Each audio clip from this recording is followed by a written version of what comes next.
Good evening, all FMs. Welcome to the Thursday, August the 6th edition of the Pandemic Paulcast, coming to you here from the corner of 3rd and St. Paul in downtown Kamloops, where I have been for the last 4 months. As you know, we started doing these every week rather than every day, and I'm sure all of you are thinking to yourself, thank God.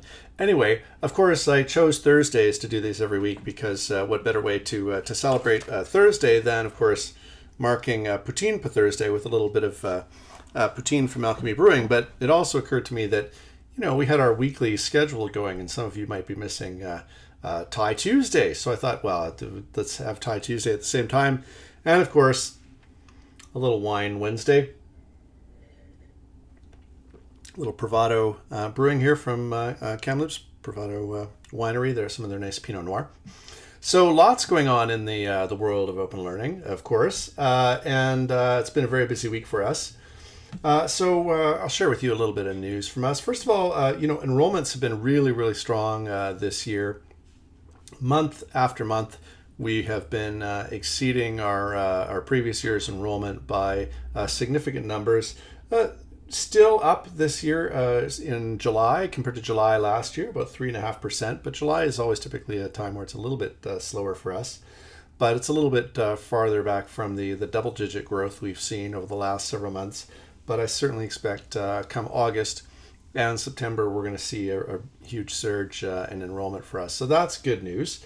Quick shout out to Yvonne Lowen, who has been here with us in delivery support for the last year or so, for the last maybe about 14 months, doing a mat leave replacement for Jen, who's coming back, and welcome back, Jen. So a quick shout out to Yvonne, and her last day is tomorrow, so if you get a chance to reach out to her to say thank you for all her support of you, I'm sure she'd be delighted to hear from you.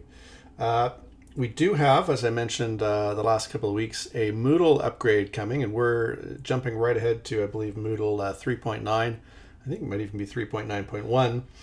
And that update is scheduled to happen no earlier, I should say, than the 20th of August. That's the target date we're looking for. And some of the things you won't notice to be too much different from the Moodle you've been working with pretty closely up until now. But there are some enhancements to things like the discussion boards, for example. It sounds like the enhancements there are going to be much more helpful to you as OLFMs, if you're trying to monitor discussion board postings, particularly in some of the PACE courses we have. But we'll have some more information for you on that Moodle upgrade very soon. Also, as you may have heard, we've had some upgrades going on to Outlook, Microsoft Outlook. So if you see things looking a little different over the next while, or it's just happened to you, you might, don't think you've gone crazy and things look different. Although, far be it for me to judge. If you could say, I can't believe my eyes, things have changed so much. Yes, they have, in fact.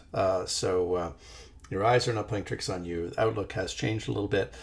So keep an eye out for some of the enhancements to Outlook there.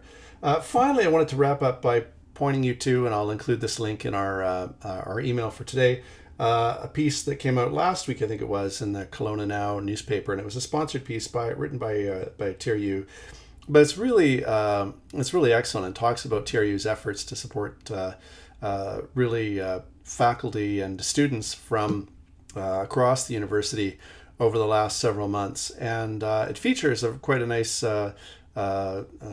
piece in there from John Belshaw, who they interviewed as one of our open learning faculty members, and seeking his advice in terms of what that means to be teaching online. And one of the things I really liked that he said every email has to matter, every announcement has to pull in all the students. And he goes on to say, on campus, I wait for students to come to my office. Online, I'm constantly reaching out proactively. Every piece of feedback needs to be crafted as a conversation, not as judgment, and every point of contact has to recognize that a student is a human being. And what a great message to send to not only all of us, but especially to those faculty on campus who are having to teach remotely, in some cases for the very first time. I think thinking about ways in which we can humanize that experience, not only for our students, but also for ourselves and our colleagues, something to keep in mind. So well done, John, and thanks for contributing to that. So that's it for me for Thursday night. I hope you're finding some time over the summer to get out and enjoy the weather and to get a bit of a break. And please, again, don't hesitate to reach out to us if we can be of any help. And until next week, it's Pandemic Paul signing off from the corner of 3rd and St. Paul, wishing you a wonderful week, and we'll see you again very soon.